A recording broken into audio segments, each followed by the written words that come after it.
My boss regularly searched my office drawer, and I was fed up. So I planned my revenge. I left a fake winning lottery ticket in my drawer and waited for him to find it. A few days later, I noticed the ticket was missing. The next day, he announced a party to celebrate his $2 million lottery win. What happened next was truly unexpected. I'm Samantha Wheeler, and before I get into this crazy story, make sure to hit that like button and subscribe so you won't miss a single moment of the drama happening in my office. Now, let me set the scene. I'm 35 years old, living my best life as a marketing executive in the heart of Norfolk. My days are packed with pitch meetings, late nights at the office, and way too much coffee. "Samantha, you're going to burn out if you keep this up," my co-worker, Abigail, says as she glances at the clock. She watches me finish another presentation for a big client. I shrug. I can't help it. The Hendrick account is driving me crazy. Abigail smirks. "Speaking of crazy, where's that trail mix you always keep in your drawer?" I pause, realizing my snack drawer is suspiciously empty again. I frown. "Gone. I swear, Abigail, I'm not losing my mind. Someone's been stealing my snacks." Abigail chuckles. "Bet you $5 it's Austin," she whispers, nodding towards the cubicle next to mine. Austin Swift. The office charmer. He's the guy with a smile so smooth, he could probably sell ice to an Eskimo. Too bad that smile hides his true self. "Did you actually see him near my desk?" I ask, narrowing my eyes. "Not exactly, but come on. He's always mooching off people, whether it's their ideas, their work, or, apparently, their food. Why not your snacks too?" Abigail leans back, clearly entertained by the thought. I sigh, rubbing my temples. I can't just accuse him without proof. HR would have a field day. "Then get proof," Abigail suggests, her eyes lighting up with mischief. Before I can respond, my phone buzzes. It's my sister, Gloria. "Samantha, emergency. The florist just canceled." Gloria's panicked voice echoes through the phone. I groan. Wedding drama. Just what I needed on top of everything else. "Take a deep breath, Gloria. We'll figure it out," I say, trying to calm her down. After hanging up, I slump back in my chair. My to-do list just got a lot longer. Suddenly, Austin strolls over with that same cocky grin plastered on his face. "Ladies, working hard or hardly working," he jokes. I resist the urge to roll my eyes. "What do you need, Austin?" "Just wondering if you have those projections for the Morton account." "Team meetings in 10 minutes. My blood boils. Those were my projections, and he clearly procrastinated on his part of the work. Still, I keep my cool. "Sure, Austin. I'll email them over," I say through gritted teeth. As he walks away, Abigail leans in close and whispers, "See? Total freeloader." I sigh again. Office life. It's always something, isn't it? Whether it's wedding chaos, snack thieves, or co-workers like Austin, there's never a dull moment.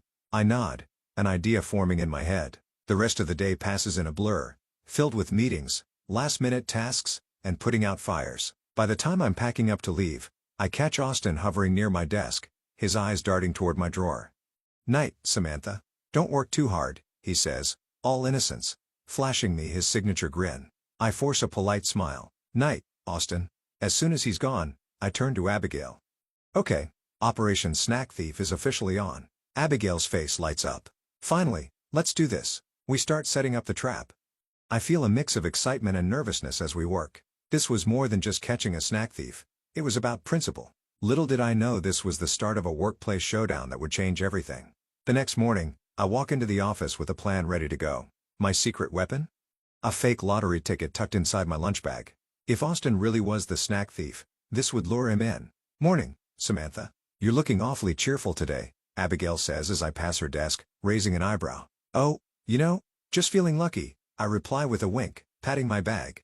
I settle into my desk, double-checking that my hidden camera pen is perfectly positioned. The stage was set. It doesn't take long for Austin to make his move. He strolls over, coffee in hand, his usual confident grin plastered across his face. "Hey, Samantha. Got any of those amazing homemade cookies today?" I smile, playing along. "Sorry, Austin, not today, but I do have a pretty awesome lunch planned." He looks a little disappointed, but I see a spark in his eye. Hook, line, and sinker. As the morning drags on, I keep one eye on my bag and the other on my work. Any moment now. Suddenly, my phone buzzes. It's Amber, my boss. "Samantha, can you come to my office?" Now, my heart skips a beat. What could this be about? I take a deep breath and head over. Amber sits behind her desk, her usual stern expression in place. This was serious. "Close the door, Samantha," she says. I sit down, palms sweating. "What's going on, Amber?" We're looking at promoting someone to lead the new digital marketing division, she begins. Your name is on the list. I almost choke. Seriously? That's wow. Amber holds up a hand. Don't celebrate just yet. Austin is also being considered. Of course, he is. I bite my tongue to stop a groan from escaping. The decision will be based on your performance over the next few weeks. Keep this between us, Amber says firmly. I nod, my mind racing. Great.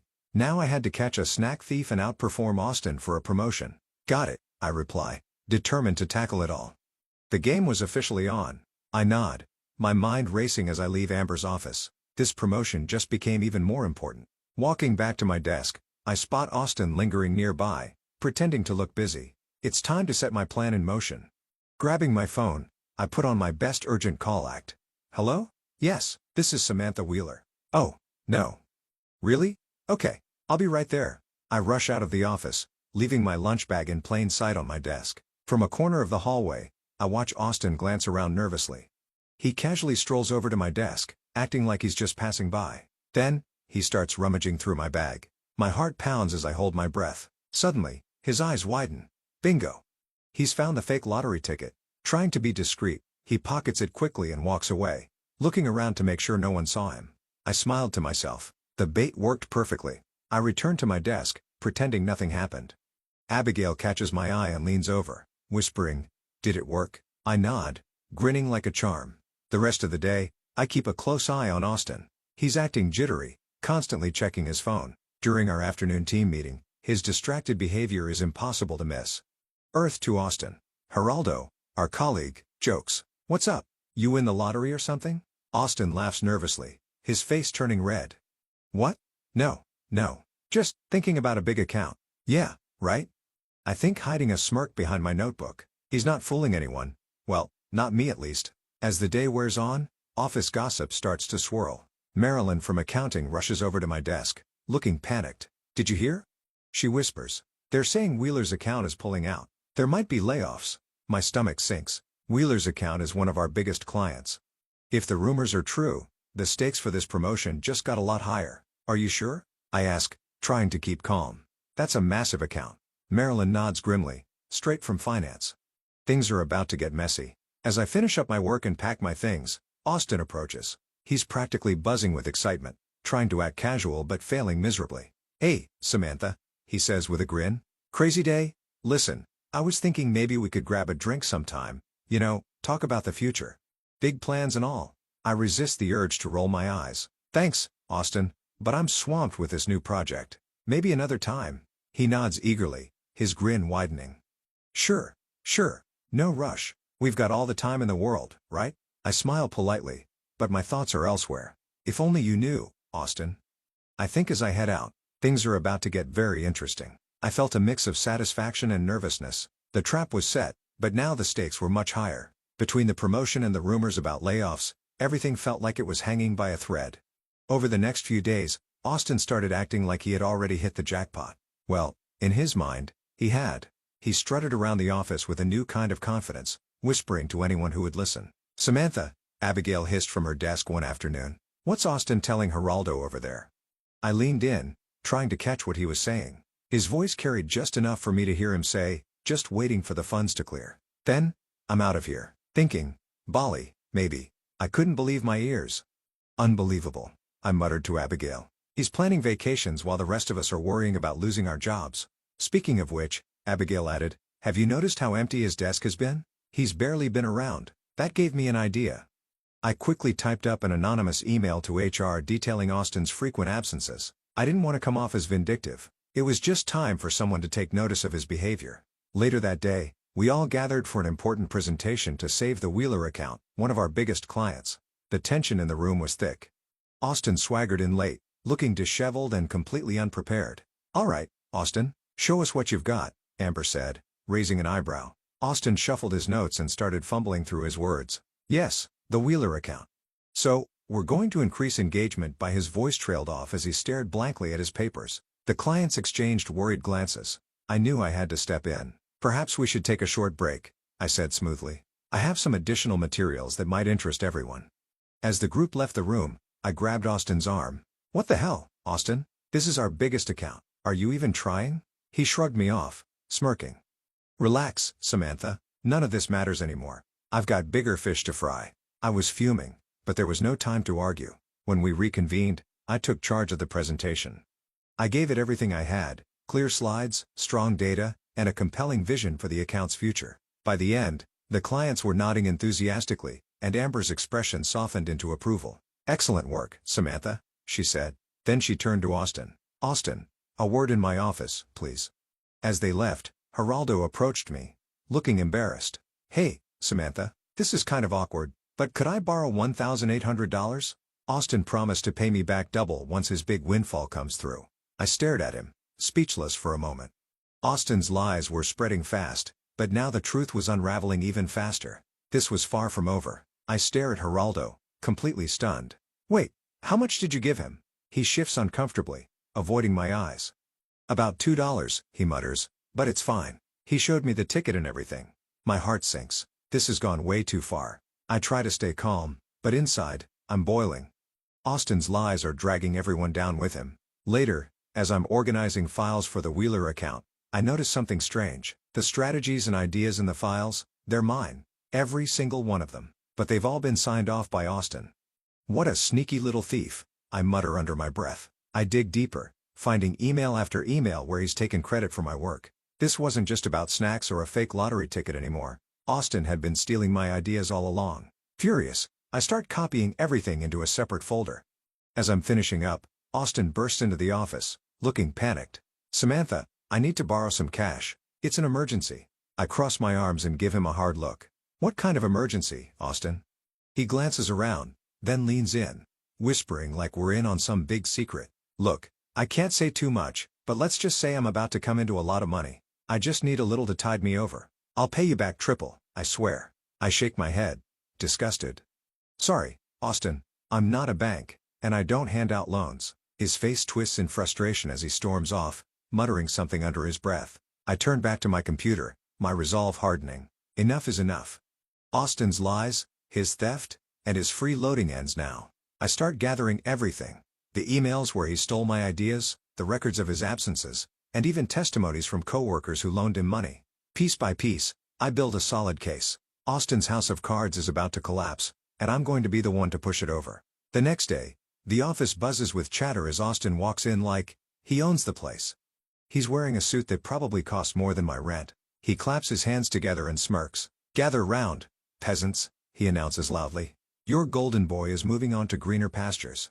I exchange a baffled look with Abigail, who mouths, "What the hell?" Austin grins like a Cheshire cat, basking in everyone's attention. "That's right, folks. I've hit the jackpot. No more late nights, no more deadlines, no more Amber breathing down my neck. I'm leaving this dump behind." Amber emerges from her office, her face thunderous. "Austin, what's the meaning of this?" He laughed obnoxiously, spreading his arms wide. "Oh, Amber. Sweet, simple Amber. I don't have to explain myself to you anymore. I'm rich, baby." I bite my lip to hide my smirk. Little did Austin know his charade was about to come crashing down, and he was standing on the edge of the cliff. I can't believe what I'm hearing. Austin's arrogance has gone too far. It's time to put an end to this once and for all. "Actually, Austin," I say, stepping forward, my voice steady but firm, "I think you do need to explain yourself." The room falls silent as I pull out a folder and hand it to Amber.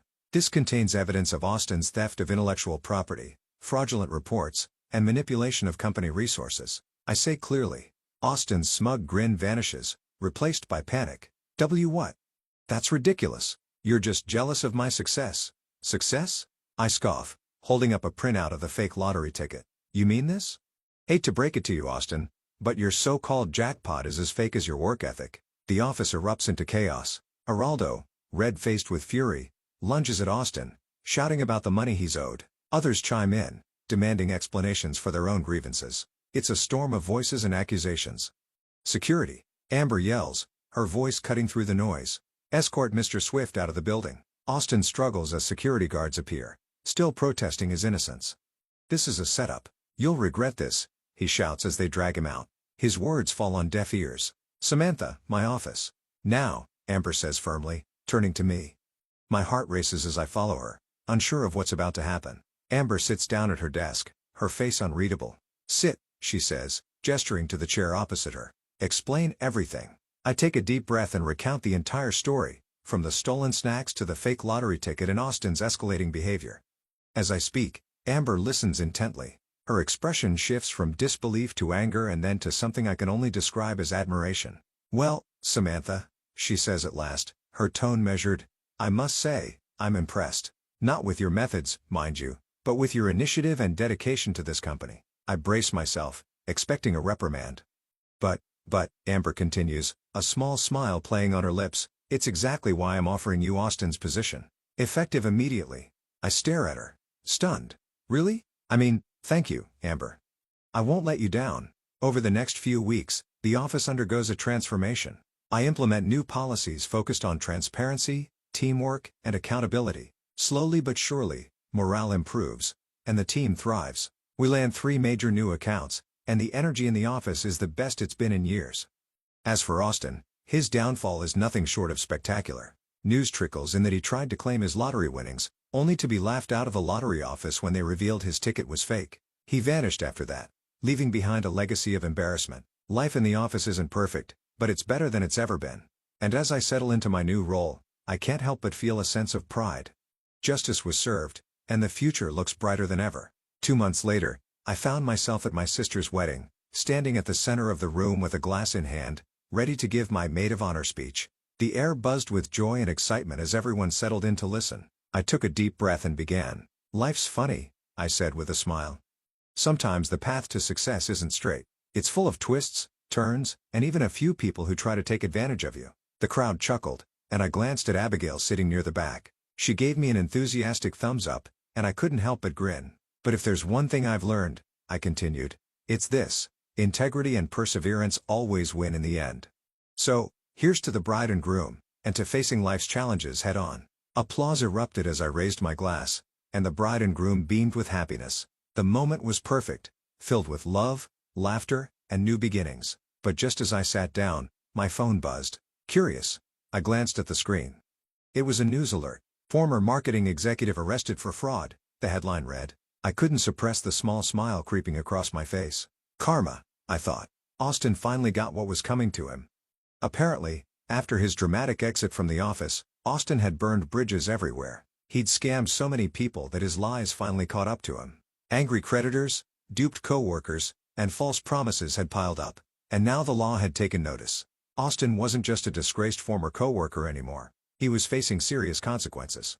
It felt like the final chapter of a wild story. Justice had been served, and in Austin's case, it wasn't just a dish best served cold. It was a full-course meal. The thought of him trying to explain himself in court almost made me laugh out loud. But as I sat there, a question popped into my head. If I were to go back and relive those moments, would I have done anything differently? Would I have exposed Austin's fraud immediately or let him dig his own grave like I did? Was my approach justified, or did I cross an ethical line somewhere along the way? I decided to throw the question to my audience. What would you have done in my shoes?